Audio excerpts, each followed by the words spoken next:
ஏன் எதற்கு என்று தெரியாமல் கஷ்டத்தின் பிடியில் சிக்கித் தவிக்கும் மேசராசிக்காரர்கள் உலகின் எந்த மூலையில் இருந்தாலும் மே மாதத்தின் துவக்கத்திலிருந்து இறுதி வரை இவை நடந்தே தீரும் என்று சொல்லக்கூடிய வகையில் எந்தெந்த நிகழ்வுகள் அமைய போகின்றன, அதிலும் குறிப்பாக பல்வேறு வகையான விஷயங்களில் சில முன்னேற்ற வாய்ப்புகளும் சில நன்மை நிறைந்த விஷயங்களும் நடைபெற்றாலும் கூட உடனடியாகவே பல சிக்கல்களையும் சிரமங்களையும் அதிகமாக சந்திக்க வேண்டிய சூழல் ஏன் ஏற்படுகிறது என்பது தெரியாமல் கஷ்டத்தின் பிடியில் ஏன் எதற்கு என்று தெரியாமல் பல்வேறு வகையான காரணங்களால் சிரமத்தை அனுபவித்து வரக்கூடிய மேசராசிக்காரர்களுக்கு உறுதியாகவே கிரகநிலைகளின் தன்மையை ஆராய்ந்து பார்க்கும்போது கிரகநிலைகள் அனைத்து கிரகங்களுமே ஒரே நேரத்தில் சாதகமான நன்மையை ஏற்படுத்தக்கூடிய அமைப்பில் இருக்காது என்பதுதான் யதார்த்தமான உண்மை. ஏனென்றால் குரு சாதகமாக இருந்தால் சனி சாதகமாக இல்லாத ஒரு சூழலாக இருக்கும், அல்லது ராகு கேது அல்லது முக்கூட்டு கிரகம் என்று சொல்லக்கூடிய கிரகநிலைகள் என எந்த ஒரு கிரகமாவது சாதகமற்ற சூழலில் அதீத பலத்துடன் இருக்கும்போது அதிக சிரமம் ஏற்படுவதற்கான வாய்ப்பு உள்ளது. ஆனால் அதே சமயம் முற்றிலும் அனைத்துமே சிரமமா இருக்குமா என்றால் நிச்சயமாக இல்லை. ஏனென்றால் ஒரு கிரகம் சாதகமற்ற சூழலில் இருக்கிறது என்றால் மற்றொரு கிரகம் நிச்சயமாக அந்த சிரமங்களை விலக்கி நன்மையை கொடுக்கக்கூடிய அமைப்பில்தான் இருக்கும். எனவேதான் பலருக்கு நடுநிலையான பலன்கள், பெரிய அளவுள்ள முன்னேற்றம் இல்லாமல் இயல்பான வாழ்க்கையை நடைபோடுவதற்கான சூழல் கிடைக்கிறது. ஆனால் சிலர் இந்த கிரகங்களின் தன்மையை உணர்ந்து செயல்படாத போது தொடர்ந்து பல சிக்கல்களையும் சிரமங்களையும் சந்தித்து வருகிறார்கள். இந்த தருணத்தில் மே மாதத்தில் கிரகநிலைகளின் அமைப்பை ஆராய்ந்து பார்க்கும்போது உறுதியாகவே நவ கிரக நிலைகளிலும் ஏற்படக்கூடிய மாறுதல் என்பது நிச்சயமாக கிரகத்தின் தன்மையை அறிந்து செயல்படும் போது ஏன் எதற்கு என்று தெரியாமல் இருக்கக்கூடிய பல்வேறு வகையான சங்கடங்கள் விலகுவதோடு நீங்கள் எதிர்பார்க்கக்கூடிய நல்ல மாற்றமானது உலகின் எந்த மூலையில் இருந்தாலும் நிச்சயமாக மேசராசிக்காரர்களை தேடி வரும். உதாரணமாக இந்த தருணத்தில் மே மாதத்தில் இருக்கக்கூடிய கிரகநிலைகளின் அமைப்பை ஆராய்ந்து பார்க்கும் போது இதுவரை தனஸ்தானம், குடும்பஸ்தானம் என்று சொல்லக்கூடிய ரெண்டில் வலம் வந்த குரு பகவான் திருக்கணிதத்தின்படியும் வாக்கிய பஞ்சாகமத்தின்படியும் முழுமையாக இந்த மாதத்தில் தைரிய ஸ்தானத்தில் நுழைகிறார். இது நிச்சயமாக சாதகமற்ற ஒரு சூழலாக தான் பார்க்கப்படுகிறது. ஆனால் அதே வேளையில் முழு சுபகிரகம் என்று அழைக்கக்கூடிய குரு பகவானின் அமைப்பு தைரியஸ்தானத்திற்குள் செல்வதால் மிக பெரிய அளவில் நெருக்கடி வருமா என்று கேட்டால் நிச்சயமாக இல்லை. ஏனென்றால் 9 கிரகங்களிலேயே தோஷமற்ற ஒருவர் என்று சொன்னால் அது நிச்சயமாக குரு பகவான் மட்டும்தான். ஆனால் அவர் தனஸ்தானத்தில் இருப்பதை காட்டிலும் தைரியஸ்தானத்திற்குள் நுழைவது சற்று சாதகமற்ற அமைப்பாக தான் பார்க்கப்படுகிறது. இந்த தருணத்தில் எந்த ஒரு பணியாக இருந்தாலும் எடுத்தோம் கவிழ்ப்போம் என்று முடிவு எடுப்பதை நிச்சயமாக தவிர்க்க வேண்டும் என்பதை குரு பகவான் திட்டவட்டமாக எடுத்து காட்டுகிறார். ஆனால் வெற்றி என்பது உங்களை தேடி வரும். அதில் சில தடைகளும் சிரமங்களும் அதிகமாக இருக்கும் என்பதுதான் யதார்த்தமான உண்மை.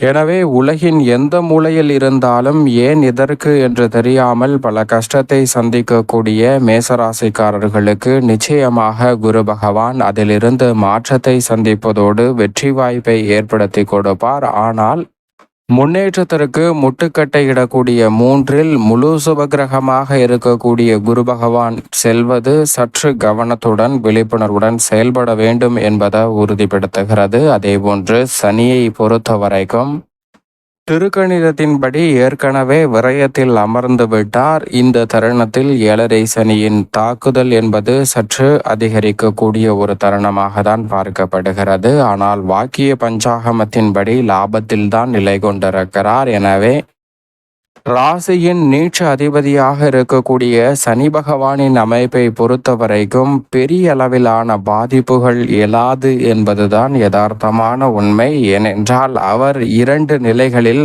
அதீத நன்மை கொடுக்கக்கூடிய அமைப்பிலும் அதே சமயம் சற்று சிரமம் ஏற்படுத்தக்கூடிய வீண் விரய செலவுகளை ஏற்படுத்தக்கூடிய அமைப்பிலும் இருக்கிறார். எனவே இந்த தருணத்தில் உறுதியாகவே விரய செலவுகள் அதிகரிக்கும். ஆனால் அந்த விரய செலவுகளை நீங்களே முன்கூட்டி திட்டமிட்டு பல்வேறு வகையான விரய செலவுகளை சுப விரயங்களாக மாற்றினீர்கள் என்றால் பெரிய அளவிலான சிரமம் தவிர்க்கப்படுவதற்கான வாய்ப்பு உறுதியாக உங்களை தேடி வரும். இந்த தருணத்தில் தொழில்துறை வியாபாரத்துறையில் ஒரு நடுநிலையான பலனை தான் சந்திப்பதற்கான வாய்ப்பு இருக்கிறது. திடீரென அதிரடியான மாற்றங்கள் எதுவும் ஏற்படாது. ஆனால் உங்களுடைய முயற்சிக்கு நிச்சயமாக வெற்றி வாய்ப்பை சனி ஏற்படுத்தி கொடுப்பார். அலைச்சல் அதிகரித்தாலும் தனலாபத்தையும் பொருளாதாரத்தையும் உயர்த்தி கொள்ளக்கூடிய வகையில் லாபம் நிறைந்த வாய்ப்புகளும் சந்தர்ப்பங்களும் உறுதியாகவே உங்களை தேடி வரும் என்பதில் சந்தேகமே இல்லை. நிழல் கிரகமாக இருக்கக்கூடிய ராகு கேதுவின் அமைப்பை பொறுத்த வரைக்கும் வாக்கியத்தின்படி ஏற்கனவே லாபஸ்தானத்தில் ராகுவும் பூர்வ புண்ணியத்தில் கேதுவும் அமர்ந்து விட்டனர். இந்த மாதம் முதல் முழுமையாக திருக்கணிதத்தின்படியும் அமரப்போகின்றனர். எனவே திடீர் அதிர்ஷ்ட யோக வாய்ப்புகளை அள்ளி கொடுக்கக்கூடிய ஒரு கிரகமாக இருக்கக்கூடிய ராகு லாபஸ்தானத்தில் இருப்பது நீங்கள் நினைப்பதை காட்டிலும் நல்ல முன்னேற்றத்திற்கு அடித்தளம் இடக்கூடிய ஒரு சிறந்த தருணமாக அமைய போகிறது. அதோடு மட்டுமல்லாது மோட்சக்காரகரான கேது 5ல் இருப்பதால் இந்த தருணத்தில் இதுவரை இல்லாத அளவிற்கு சற்று ஆன்மீக சிந்தனையும் ஆன்மீக செயல்பாடுகளும் திருப்திகரமாக அமையும். குறிப்பாக எந்த ஒரு பணியை மேற்கொள்ளும் போதும் அதில் இருக்கக்கூடிய எதிர்மறையான எண்ணங்கள் கட்டுக்குள் வருங்க. நேர்மறையான வளர்ச்சி பெறக்கூடிய வாய்ப்புகளும் சந்தர்ப்பங்களும் உறுதியாகவே மேசராசிக்காரர்களுக்கு கிடைக்கும் என்பதை ராகு கேது திட்டவட்டமாக எடுத்து காட்டுகிறது. சுக்கிரனை பொறுத்த வரைக்கும் இந்த மாதம் முழுவதுமே பெரும்பாலும் விரயத்தில் உச்சம் பெற்ற அமைப்பில் வலம் வருகிறார். சுக்கிரனின் அமைப்பால் நிச்சயமாக அலைச்சல் சிரமம் என்பது அதிகமாக தான் இருக்கும்.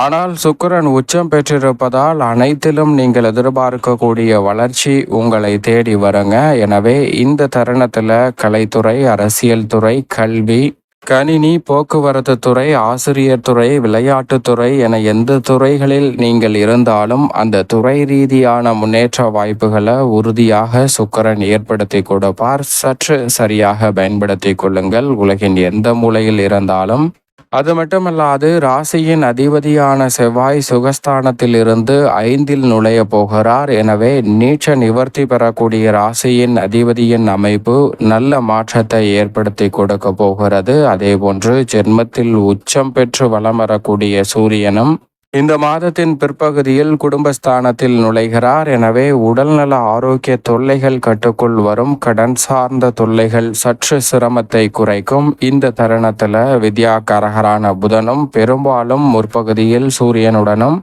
பிற்பகுதியில் சூரியனுடன் இணைந்து தனஸ்தானத்தையும் வலு சேர்க்க போகிறார். புத ஆதித்ய யோகம் கிடைப்பதால் பல நெருக்கடிகளை சிறப்பாக கையாளுவதற்கான நல்ல சந்தர்ப்பம் நிச்சயமாக உண்டு. சந்திரன் 12 இடங்களிலும் மாறி மாறிதான் வலம் வருகிறார். சந்திரன் அஷ்டமத்தில் இருக்கும் போது மட்டும் சற்று வார்த்தைகளில் கவனத்துடன் இருங்க. தேவையற்ற வாக்குவாதங்களை மேற்கொள்வதால் சில சங்கடங்கள் உருவாகலாம். மற்றபடி சந்திரனின் அமைப்பு சற்று சாதகமாக தான் உள்ளது மேசராசிக்காரர்களுக்கு.